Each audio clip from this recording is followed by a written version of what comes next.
Hello, readers. Welcome to Book Launch Tuesdays, the best thing to happen to Tuesday since tacos. Tonight we have Kevin Pettway and Book 2 in the Wrong Way series, Wrong Way Home, a Misplaced Adventures novel. Though she had to die to do it, Masika successfully made it into the Undergates. Now, all she has to do is find the soul of a dead runecrafter for an imp, convince a living king to send them home, and not die permanently in the process. Masika had no idea what she'd signed up for when she promised to torture God's home.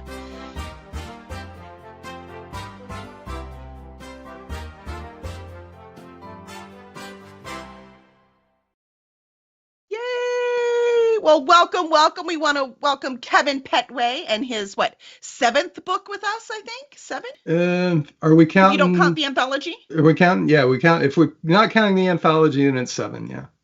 That's pretty impressive. And of course, we have S.G. George with us as well, our acquisitions editor, who was lucky enough to get to copy edit this book. I did. Yes, and she has some fun stories. So many. So we're going to have some fun tonight. First of all, Kevin, this is not your second book, but second books still offer unique challenges. Can you share what might have been a unique challenge with this book?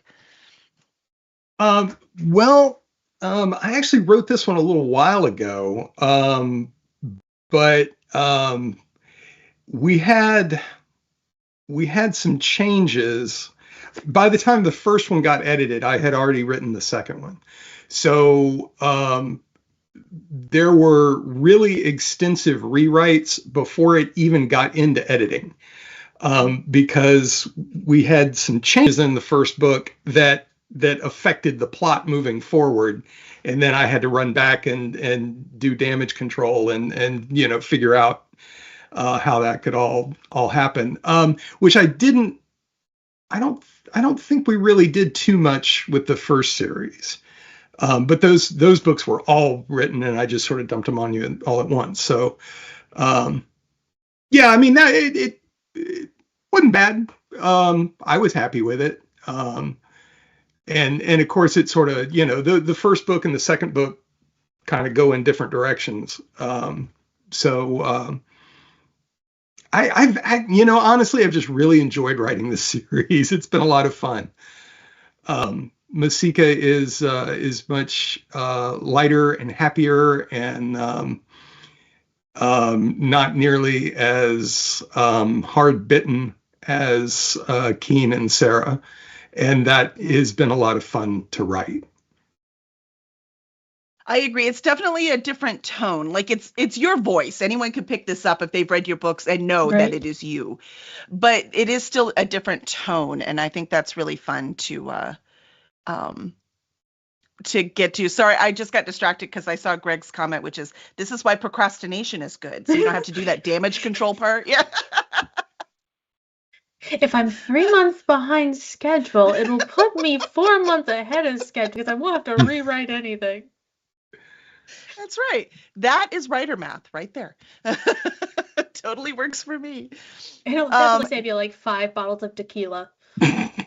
Yeah. Somehow it didn't happen with the third book, though. When we got done editing book 2, I didn't really have to do a bunch of change anything for 3. That one was smooth sailing.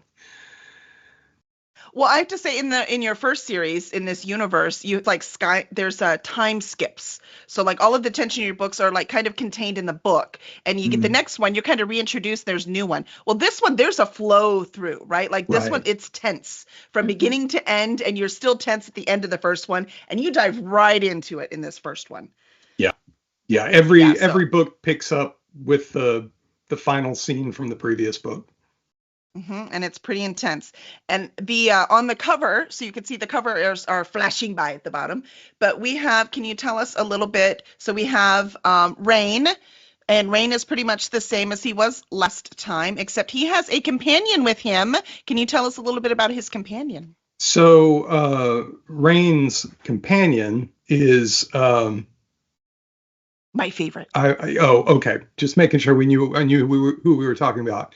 Forby, which is For Britain, is his magical sword in the first book, and as he's holding the sword, he complains about it sometimes because it's talking to him and it's kind of irritating. But no one else can nobody hear it. else can hear it. Right. It's just in his head. Mm-hmm. Well, when everybody dies and goes to the Undergates, the sword, the physical sword remains behind, but the spirit or soul of For Britain comes along for the ride, and it basically gets inserted into the body of a demon. And so now, and the demon's like 18 inches tall, but he's, because his only real magical ability as a sword was to be indestructible. So that's what the demon is. The demon is indestructible. And he's very excited about having a real body and being able to see things and taste things and feel things, and wants to experience everything, including, getting eaten and, jumping off of a mountaintop and, things like that. And he chatters constantly throughout the book, and now everybody understands why he's irritating. Or just loves them a lot. Apparently, I like irritating characters, because if you put like Daryl from Jen Baer's books and Forby together, oh my gosh, that would be a short story. No other character could get a word in edgewise between those two. That would be pretty funny. And one is like all dirty and snarky, and the other one is pure innocence. And so that actually would be really fun. It would probably be like a nightmare to edit, because all the characters talking on top of each other would be a nightmare to try and punctuate. Well, good thing you have that CMOS. Definitely going to have to talk to Jen about that. Oh my gosh, it would be so fun. Yeah, Jen's laughing. Oh my gosh. Because they're both snarky and annoying in their own ways, but completely different. So trying to put them together, oh my gosh, how much fun that would be. So Sarah, for these books, your job, also everyone, please make sure to get your copy. You can get it. It is on sale right now. The links will go in the chat. You can also just go to curseddragonship.com/wrongwayhome. So make sure you get it so you can experience the wonderful, wonderful thing that is Forby, because he's my favorite. But Sarah, your job as copy editor is to, make sure the sentences look right, make sure places and times and things are consistent, and then also is to search words and make sure they make sense in the context that they were put in. Can you tell us, was there anything interesting that you had to look up in Kevin's book? Yeah, and so part of what I do as a copy editor is I make sure that every word is correctly spelled. So I have to check to make sure it's correctly spelled. I have to check to make sure that it's used in the correct punctuation or the correct verb form, everything like that. And that I know what the definition of the word is so that I can say if it's being used right. And one of the words that came up was ampling, something along those lines. And I knew in the context that it was being used, it was like by Odin's giant stone ampling dong thing. I knew that it was a risky Google. But I was like, so I didn't Google it. I put it in Merriam-Webster. Right. And Merriam-Webster said, I don't know what that is. And I said, I don't want to know either, Merriam-Webster. And so I Googled it. And Google turned on Safe Search for me. It was like, welcome to Safe Search. That is a piece of jewelry. You don't want to see where it goes, so don't go any further. Don't click this. And I was like, thank you, Google. But when did they start using that word? Is that a word that they only started using in 2010? Because if it was only a word that they started using in 2010, we can't use it. This is not 2010. Yes, because Kevin Pettway is up on all the modern lingo and everything. Yeah. And so I was like, the first link is Wikipedia. Wikipedia is not going to be bad. I open Wikipedia, and the first thing, top of the page, giant schlong, just huge. I This is how you wear this jewelry. This is yeah, how you. yeah. And so I was like, oh, and immediately closed Wikipedia. I never learned anything more about ampalongs.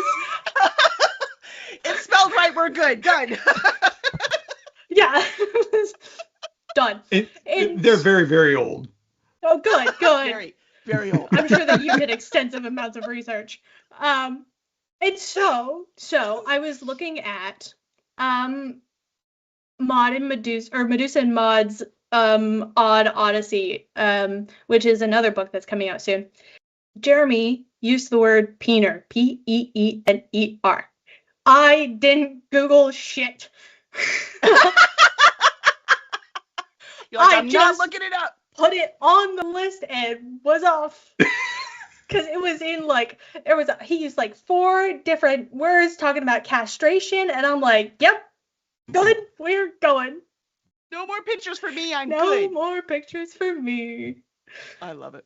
I love it. Well, Kevin, you notoriously, might be the right word, have played D&D since its inception, right? And so is that where you get all these terms from? Sometimes I wonder, like, you talk about some rare piece of armor or something. I'm like, what is that? I'm like, oh, okay, cool. How much do you pull from that when you're writing your books? So kind of, having played for long enough, you do research for your games. So even if it's not vocabulary or events or whatever that are, actually directly related to a game, Greg says research. Right. Like if you're researching penis jewelry for your D&D game. Yeah, you have to know if you can use it as a focus. That's right. I think you broke Kelly. Very specific. Okay, anyway, yeah. So, I mean, some of it is, but the thing is with the game, they tend to take liberties on the way they use things. So you don't want to rely on that. If you use a term from the game, you want to make sure it comes from somewhere else and you understand what it really means. So, yes and no, I guess. Yeah, that's what when I see a word, I'm like, oh, I should have known what that was. I'm like, he just knows it because of D&D. That's my excuse for my ignorance. So this is the excuse I use, in case you're wondering. I don't play the same kind of D&D that he does if he's researching penis jewelry for it. Hey, he gets into it, man. Yeah. He makes sure that this is. I'm not sure that's ever actually come up in a D game of mine. But it will now. I think it will now. Yeah. Yeah, I think it needs to. It's now required. So we talked about my favorite character is 4B. Kevin, who's your favorite character, and did it change from book 1?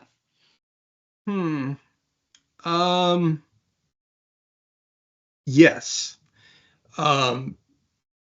My favorite. Gosh. I mean, I really like Masika. Which it makes me really happy when I've got a main character that I dig so much because, a lot of times you'll get, the main character is kind of the cipher, right? And they're just sort of the straight man. And they're just there to enable all the other characters. And that's fine, except when your main character's only function is as an everyman, it can make them kind of flat. So I really like the fact that I like Masika so much, but I also really love the emissary.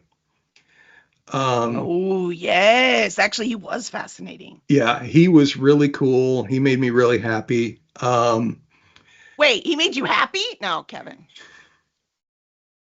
Yeah. Yeah, he did. Well, because I thought I didn't want him to be, just one-dimensional. He's hot for sure. Yeah. Yeah, and his master is, but he's not. So it's really well done. Right. Well, I mean, he's got understandable motivations, and even though he's sort of the villain of the piece, and I remembered some of my lessons from, and of course, nobody else knows this, but when Kelly edited, I want to say it was book 4 of the first series, she kicked it back to me and she said that that Jasmare, who was the main bad guy there, was way too sympathetic, and so I had to sort of roughen her up a little bit. And I made sure I did not do that with the emissary. He's not all that sympathetic a character.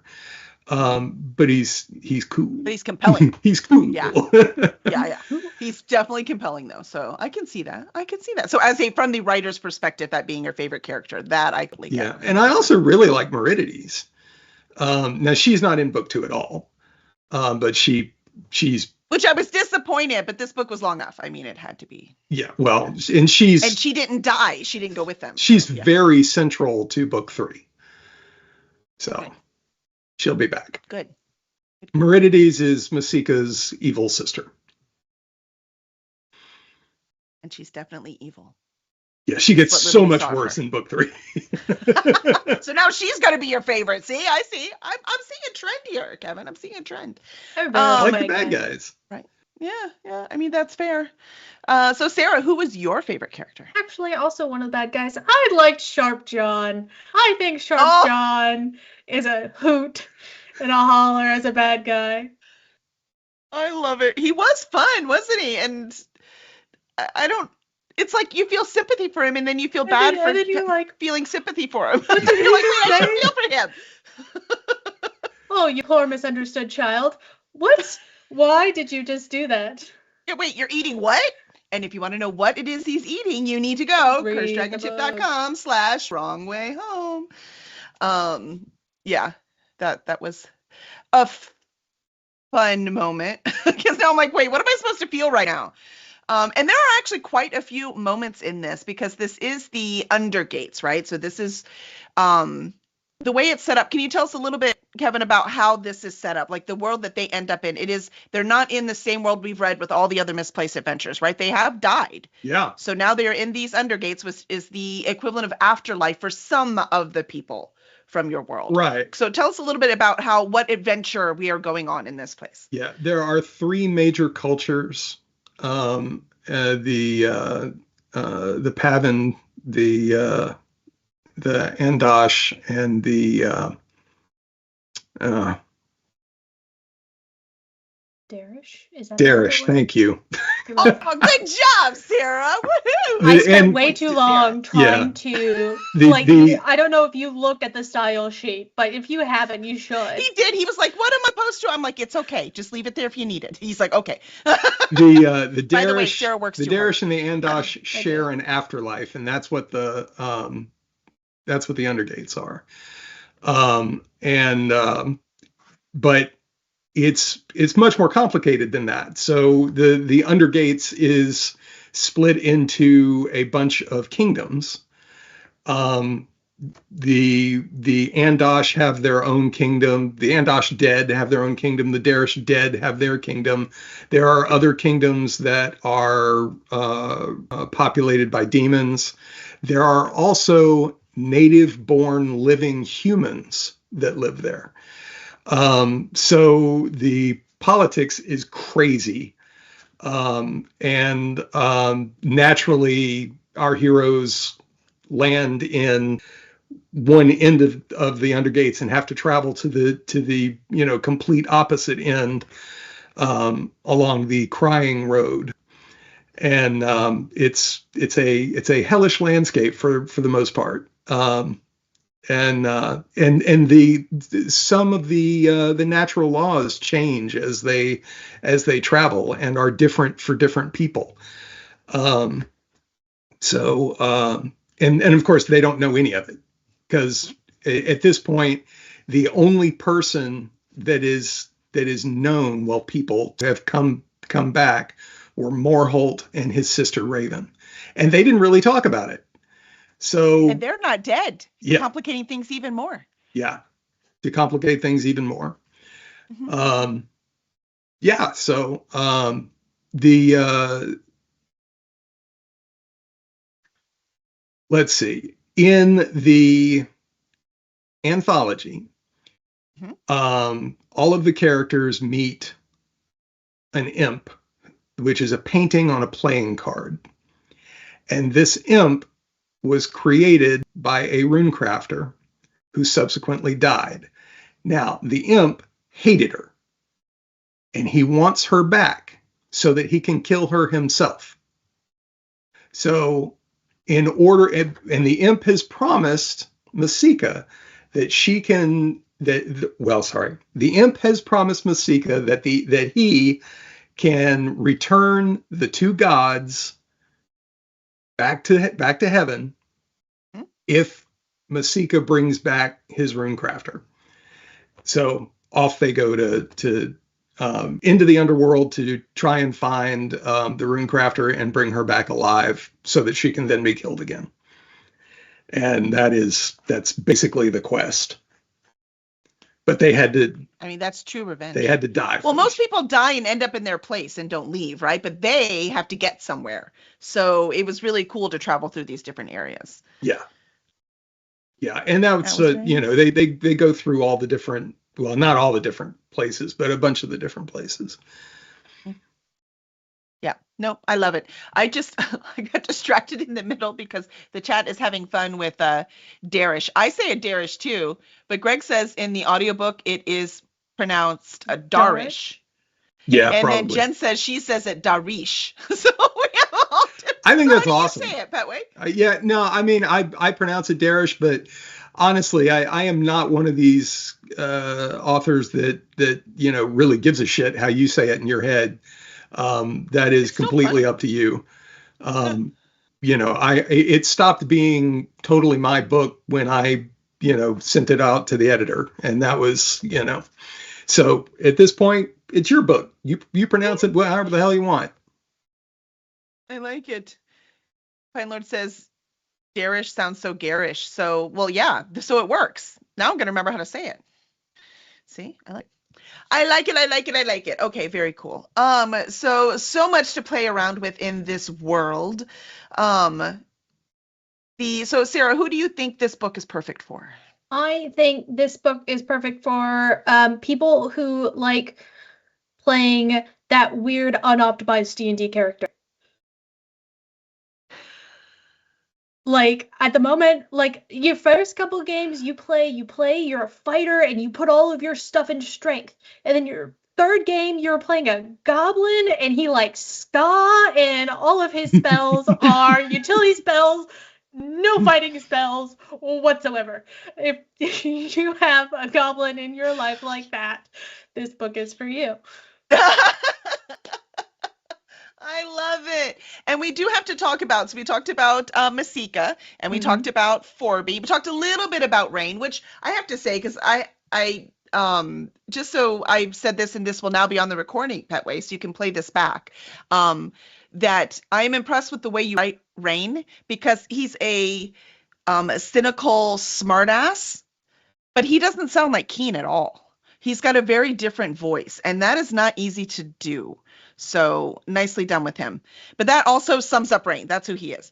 And then you have Heron, and we actually get to hear Heron talk. Did you spend any time like really trying to decide what that sounded like, how you wanted her to talk, where you wanted her to go, since before all we ever heard her do was squawk in her bird form? So the funny thing about that is, in book one, Heron is literally a bird. She is a heron. And she squawks. Rain can understand her. Amelie can understand her. But in order for the dialogues to be realistic, I needed to know what she was saying. And so I knew what she sounded like already. Oh, and so, clever. she had a voice. All I was doing was writing down the words instead of the squawks. So yeah, that was actually super easy. That's pretty cool. I didn't know that. Just for the record, Jen Bear and Greg also know who will like this book. Jen says people who want interesting piercings will like this book. Greg says people who like Googling risky things will like this book. I mean, that could just be all Kevin Pettway's work, Yeah, quite frankly. Yeah, that could just be all of them. Yeah, that's the fun part. But you do manage to do that because you've got like a really, I mean, you definitely have a potty mouth with these characters, which I've not heard in real life, by the way. So I don't know if you just put them in them just to get it out. I think I've cursed more than you have in each other's presence. But that's not what the book's about, right? It's almost like the window dressing because the emotions get so deep. And in this one especially, like they are hardcore in here. There's some serious things that go on that I can't talk about, and it really sucks that I can't talk. We need book clubbing kids, so right? We need to like do a book where we can actually talk about the things that happen instead of hint at them. It'd be cool. So I'm wondering, how do you handle those emotional scenes? Like, how do you like? We all have our different ways to handle them. How do you handle them? Like when you're writing them, and how do you recover? Oh, yeah. Because you don't drink. I mean, that's my method. So I don't. How do you do this? No, but I do have my medical marijuana card. Oh, So there you go. there you go. So that's what that playing in the background is. No, it's Cthulhu. We already talked about that. She's talking about this one. Oh, sorry. Yeah, how do I recover? Yeah, because it does. You do go the into those places with them. When Yeah. you're writing it, and I've always felt like it was super important for me to do that because otherwise it's not going to ring true. It's not a real emotion. It's just an approximation of one unless you're experiencing that emotion and writing that into the page. So, you have to figure out a way to care about the things that they care about, and hurt when they hurt, and be happy when they're happy. And then I get up and I go make dinner and, flip on the TV or, go do something else that is definitely not the book. And that's how and it's kind of, you get kind of reflexive with that. So, after you do it for a while, it's pretty easy to pull yourself back out of it. But yeah, I mean, I've walked out of the room sort of shell shocked before and like stumbled into Lena's office and she looks up at me and she's like, and, and then I wander away. Oh. I mean, you can't even chocolate. No, Kevin, I don't get it. I don't understand it all. But you can go walking and see dolphins. I mean, that would help. Yes. Yeah. That is a lot of that's really cool. I like that. Yeah, I live close to a very large river, and the dolphins can they come upstream far enough to where we can see them out there. They can't go much further. If they go more than about another mile up the river, it gets toxic for them, and so they turn around and come back. But yeah, we got manatees and all kinds of birds. Matter of fact, the bird that I based Heron on is a regular out there, and just this very soft gray looking heron, not real big, beautiful bird though. I have about 400 pictures of it. Go to his website. Well, actually, if you go to his website, you can join his newsletter, and you can definitely get some. So that's a fun thing. What is your website? That's funny. I remember. I'm sorry. What is the website? Yes. What is your website, Kevin? It's very difficult to remember. It's hard. KevinPettway.com. So hard. It was just put in the chat. Thank you, Zafo. Thank you very much. Awesome. Yeah, I remember because around here the two most common herons we have are the blue heron, right? And the yellow crested heron.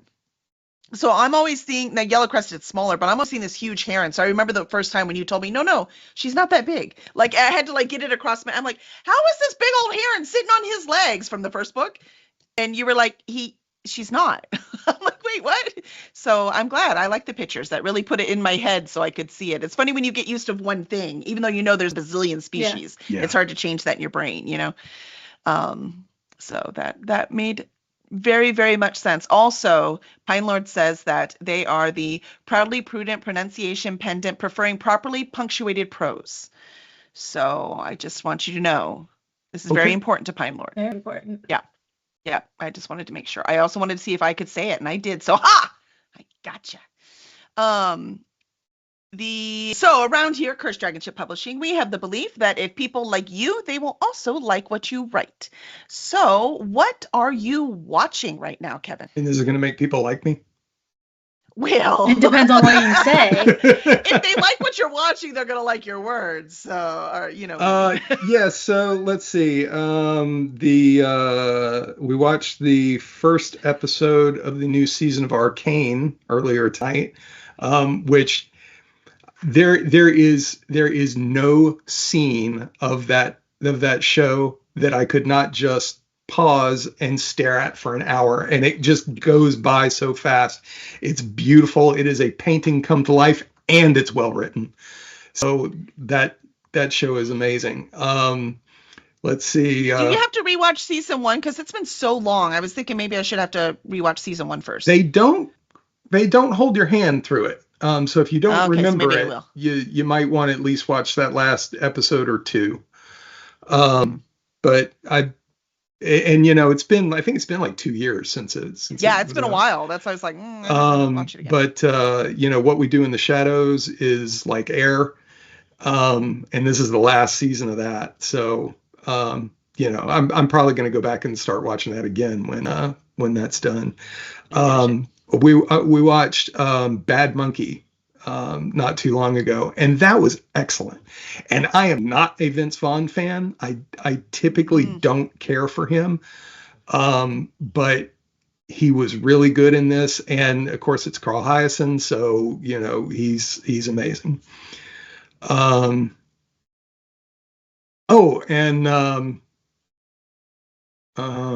What's it? Kevin Can Fuck Himself. Yes. That show I can't. is a fucking mind. Yes. Fuck. Yeah, it's crazy. But I love it. Don't get comfortable with that show, man, because it'll switch on you in about a second. I thought you were reading from the chat and like they had said something. And I'm like, why are they being so mean to you? What? Oh, no. That's the name of the show. Greg, you can keep a lid on it. I'm pretty sure it's Kevin Can Fuck Himself. I don't remember either, but something like that. Yeah, I think that's what it is. So yeah, the conceit of the show is that this woman is basically living in a sitcom with a typical, say like early aughts, like King of Queens style sitcom husband, which very much like that. But when he's not in the room, it suddenly becomes a much more grounded and realistic show. Even the lighting changes. Everything. And the cameras change instead of there's an audience when it's the sitcom. Everything. Right. But what you very quickly come to realize is that typical sitcom arrangement, that guy's a fucking sociopath. He's terrible. And narcissistic douchebag. Yeah. So it's a really, really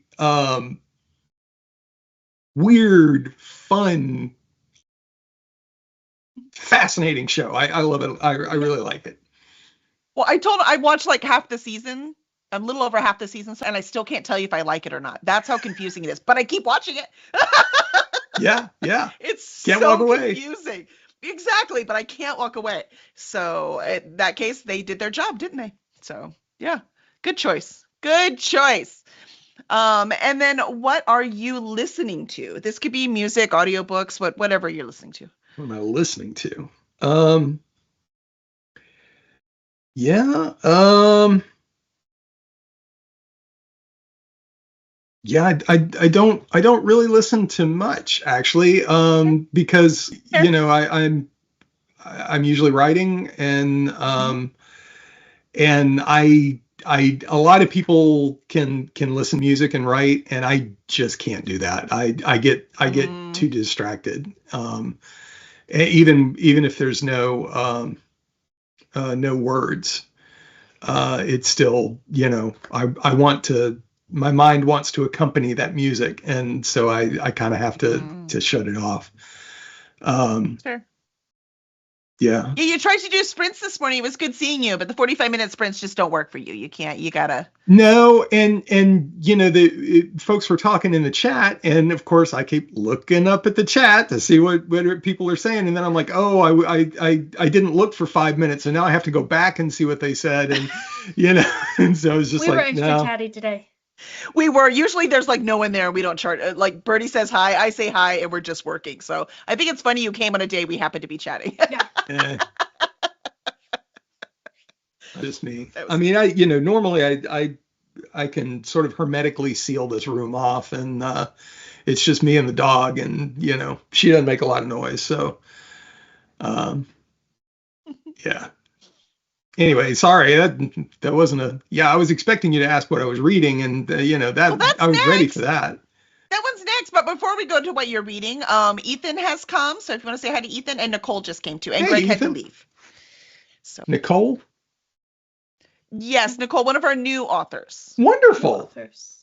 That's Yes, it's NB exciting. Haskell in the Discord. You've I see. chatted with her in Yep. Discord. Yeah, yeah.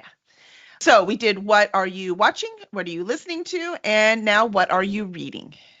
So have been reading, on Jen's recommendation, the Dungeon Crawler Carl books, which are a lot of fun. The first one was, I got done with the first one. I'm like, I'm not sure I really like this. It's okay.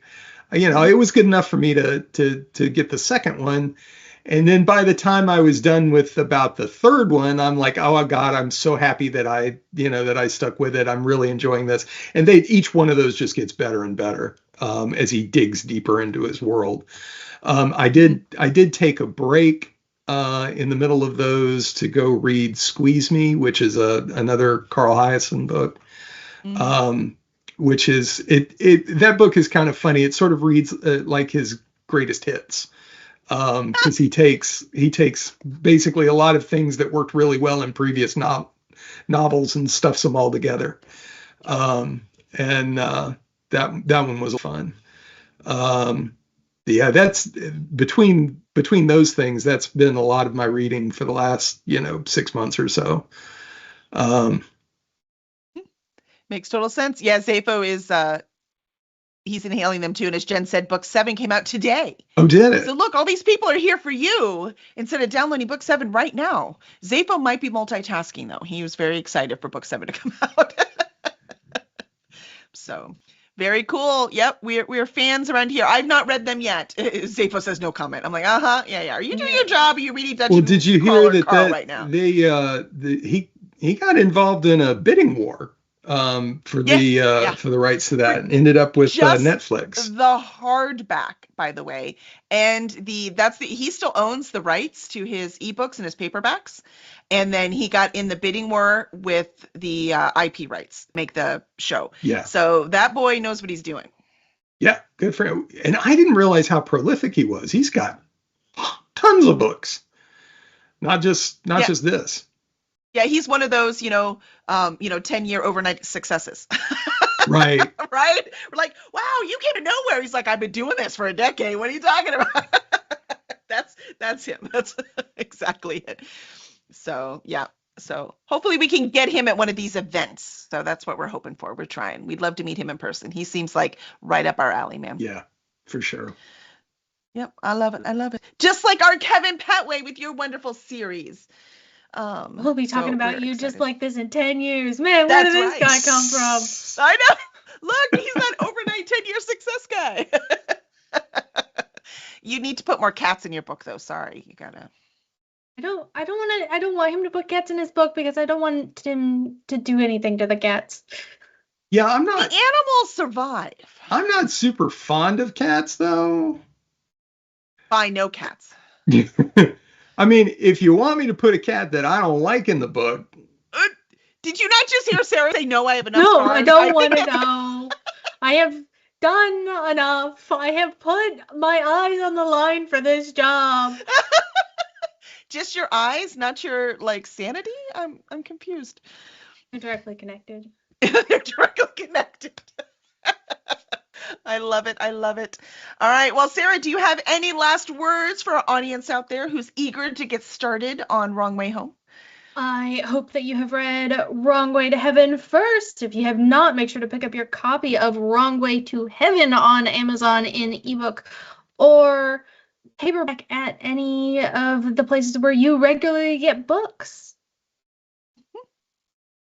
And Kevin, now that people are fans, where can they find you and your work?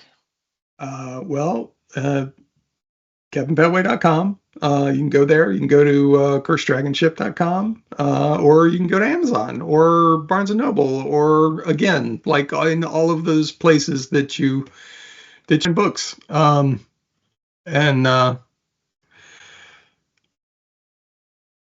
Yeah, what about your socials? Or if you really want to. What are your socials? Yeah, if you go to kevinpetway.com, I've got a calendar on there that shows like what cons and stuff I'll be at. If you want to meet me and get your book signed, or you can bring other people's books and I will sign those. I sign a lot of Greg's books. So Did you we just got back from Multiverse, right? And you and Jen were working the table and selling your behinds off, making people happy. Did you sign anyone else's books but yours this time? No, not this time, but I absolutely have in the past. When I'm selling by myself and I don't have other authors there with me, but I'm selling their books because, it's all part of the same project. Part of this world. People will ask me to sign them, and then it occasionally becomes a game. And so I will have people, they will go off and they'll come back with their bag of books that they've been wandering around the con with. And I'll sign 20 books, right underneath the actual author's name. Which is fun. I'm happy to do that. I know, that is fun. Why not? I love it. I love it. Jen said you got so many compliments. Kevin pitched his completed series like a master. Yeah, just inside the workings of publishing. This is an extremely small con. So I was like, all right, we're just packing our one car and we need a big suitcase, right? So I'm going to be very conservative, bring a lot of Kevin's books, a lot of Jen's books, right? But I brought 4 full series. That's it. 4 full series of that first one, Misplaced Adventures. And I'm like, there is no way that he's going to sell all 4 of those. And you were out, what, Saturday afternoon? Yeah, it was like about noontime, I think. I knew that wasn't enough when I saw him, but I'm like, You saw the crowd, but when I told you how many people there, you were like, nah. I was like, I mean, my numbers were perfectly reasonable for the number of crowd that was there, but apparently not perfectly reasonable if Kevin Pettway's behind the table. So yeah, it was very interesting. Well, I have a lot of fun with that. That's meeting people who want to buy books is a blast. It is so much fun. It's I've talked to you about this before, but when somebody is there to buy a book, they come up to you your table, you have already got something to talk to them about. Yep.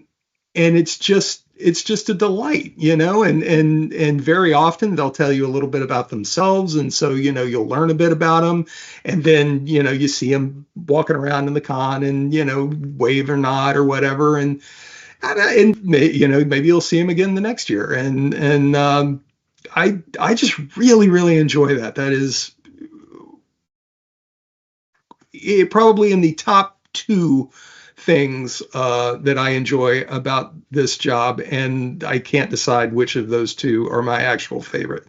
The other one is getting my editor's notes back, because well, I mean, you laugh, but well, I'm just saying you remember that because I'm almost done with this current one.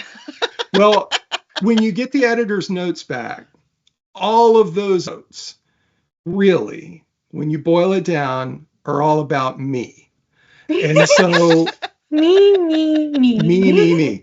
And, it doesn't get better than that. I love it. You say that, but that's not the way you actually act. So I love it. I adore you, Kevin Pettway. All I right. got such nice comments after my last rounds of editing.